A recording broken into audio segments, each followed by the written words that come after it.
switch программыг on болгочихно. За тэгэнгүүт дэлгэц гараад ирнэ. За эндээсээ сонгож жоод дээш тооцсон TPL ключийн дараад сонгоод блок өтөрчнө.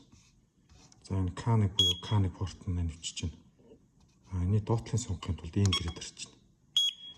Сирен навчингууд эндээс нь сонгож жоод сирен 5 сонгоод блок хадгалчихна гэдэг. K1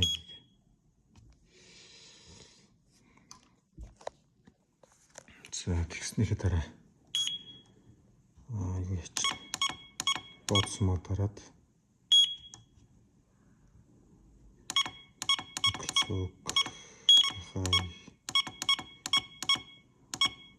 тип шилэф сонгоч нэг.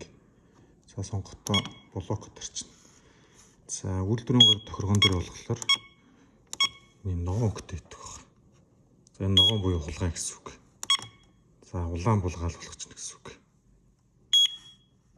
За бүгднийг нь гал болгочоод блок төрчихнэ. За ингэ хадгалчих. За одоо тохиргоогоо буцаагаад асаач. За ингэ бүгд шараас нь. За буцаангууд үндсэн гарын тохиргоо нь болохоор дээрээ дарахлаар дарагддаггүй шүү. Муухай дуурайд шарн байн гасаад. За тэр блокийг арилгахын тулд энэ BLK гэсэн төвчин дээр 3-4 секунд арчдаг. Одоо энэ ингэ ажиллахгүй гэсэн үг. За ажиллуулахын тулд энийг блокоо гаргачихна гэсэн үг. 3-4 секунд ард. За ингэ блок нь гарлаа. Зон одоо B1 дээр гар мэдээлэгч за дууд тохиогоо K1 порт дээр нь холбогдсон байгаа гэсэн үг. За K1-тэй холбохдоо нэмэлт стабилитрон буюу диод тавьдаг байгаа шүү энэ дээр. За энэ диод нь болохоор одоо хар тэмдэглэгээтэй тал нь нэмэхтээр холбогдоод хасах тал нь болохоор K1 дээр холбогддог.